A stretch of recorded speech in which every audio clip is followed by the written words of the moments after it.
Bismillahirrahmanirrahim. Assalamualaikum warahmatullahi wabarakatuh. Anak-anakku kelas 3 yang soleh soleha, yang selalu ceria dan bahagia, dan yang kelak akan menjadi pemimpin di masa depan. Pada hari ini kita akan belajar mengenai sikap tawadu atau berperilaku tawadu. Apa itu tawadu? Nanti kita bahas. Namun sebelum pembelajaran, marilah kita membaca suratul Fatihah, yang mana agar keberkahannya, cita-cita mulia kalian semua diwujudkan oleh Allah, dan semua tujuan baik dari orang tua dan juga guru-guru kalian juga dikabulkan oleh Allah Subhanahu wa taala. Hadiniya biniyatin soleha wa ila hadrati jami'a sadat wa ustada wa sadadatina ila akhirih wa ila hadrati walidina lahumul fatihah. A'udzu billahi minasyaitonir rajim. Bismillahirrahmanirrahim. Alhamdulillahi rabbil alamin. Arrahmanir rahim. Maliki yaumiddin. Iyyaka na'budu wa iyyaka nasta'in. Ihdinas siratal mustaqim.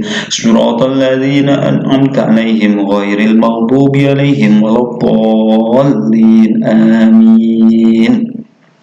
Ya, langsung saja, apa itu tawadu? Mari kita lihat apa itu tawadu. Nah, ini tawadu secara arti yakni rendah hati. Secara bahasa artinya rendah hati atau sikap tidak merasa bahwa dirinya paling baik. Jadi meskipun kita bisa melakukan sesuatu, bisa meraih pelajaran dengan ranking terbaik dan sebagainya, kita tidak merasa paling baik. Kemudian di antara teman kita, di antara orang-orang di sekitar kita, kita juga tidak merasa sebagai orang yang paling baik. Kita harus tetap rendah hati, baik di hadapan Allah maupun di hadapan manusia. Karena apa? Karena segala sesuatu adalah dari Allah. Kita tidak akan mampu untuk melakukan sesuatu tanpa adanya pertolongan dari Allah. Karena manusia makhluk yang lemah. Nanti lebih lanjut. Jadi intinya gini, tawadu itu artinya rendah hati, kebalikannya sombong.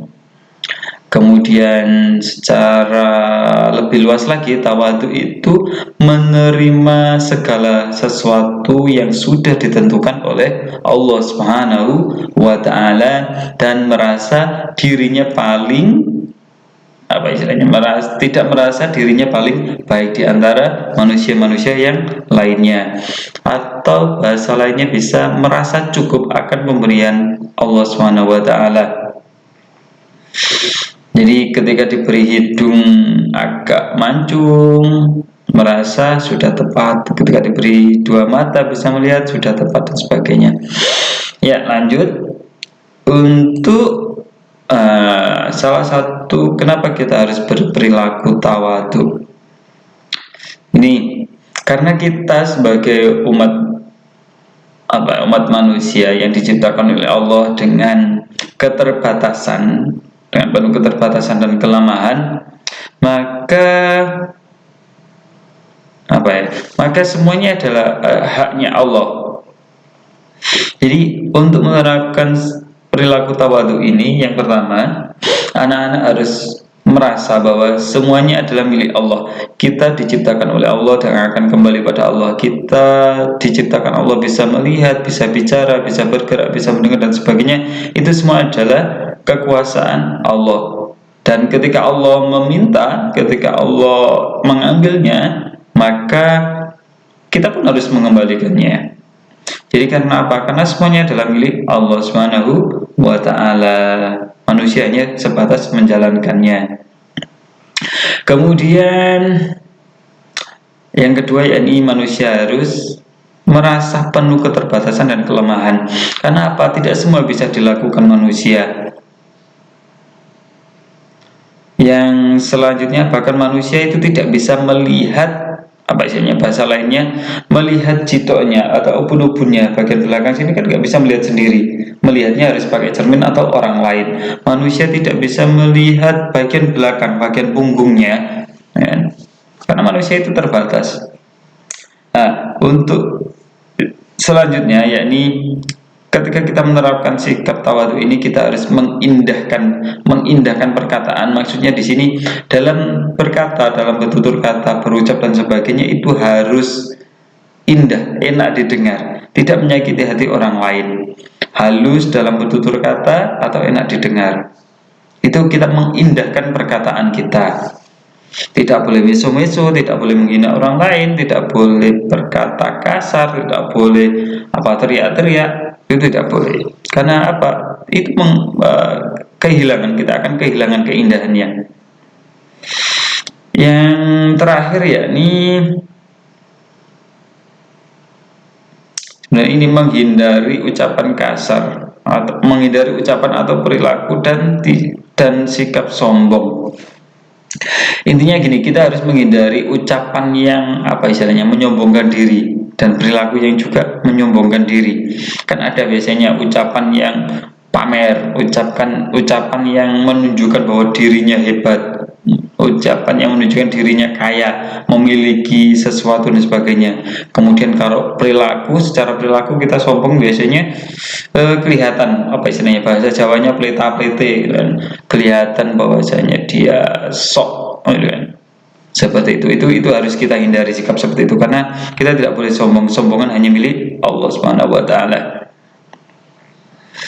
Nah, larangan bersifat sombong. Kenapa? Karena sebuah hadis atau sabda Nabi Muhammad SAW, tidak akan masuk surga bagi orang yang di dalam hatinya ada kesombongan walaupun satu biji. Di dalam hati saja, walaupun satu biji sawi, berarti kan suatu titik yang sangat kecil di dalam hati. Apalagi kalau kesombongan muncul dari mulut kita dan muncul dari perilaku kita, maka surga akan sangat jauh dari kita. Kenapa? Selain itu, sifat sombong itu haknya Allah. Karena Allah sang maha segalanya, Allah sang maha berkehendak, Allah sang maha menentukan, Allah sang maha menciptakan, Allah sang maha menentukan nasib kita. Maka yang berhak sombong itu hanya Allah. Manusia tidak punya hak untuk sombong. Jadi ketika ada manusia yang sombong, dia menempati posisinya Allah, dia menempati posisinya Tuhan, dia menyamai Tuhan, maka yaitu akan menjadi sebuah perbuatan yang terlaknat, perbuatan yang sangat dilarang, karena bertentangan bahwasanya kita manusia diciptakan oleh Allah. Tidak boleh kita melawan Allah Subhanahu wa taala. Seperti itu anak-anak. Kemudian untuk tugas, sedikit saja untuk tugasnya saya minta anak-anak untuk menulis ulang mengenai ciri-ciri orang tawadhu dan hikmah orang yang berperilaku tawadhu atau rendah hati. Jadi nanti ditulis ulang di buku, kemudian dikirim dalam bentuk foto. Dan selanjutnya setelah ditulis, anak-anak saya minta untuk menghafalkan 7 poin ini, 7 poin mengenai ciri-ciri orang yang berperilaku tawadhu dan hikmah berperilaku tawadhu. Jadi intinya untuk tugasnya menulis dan menghafal saja.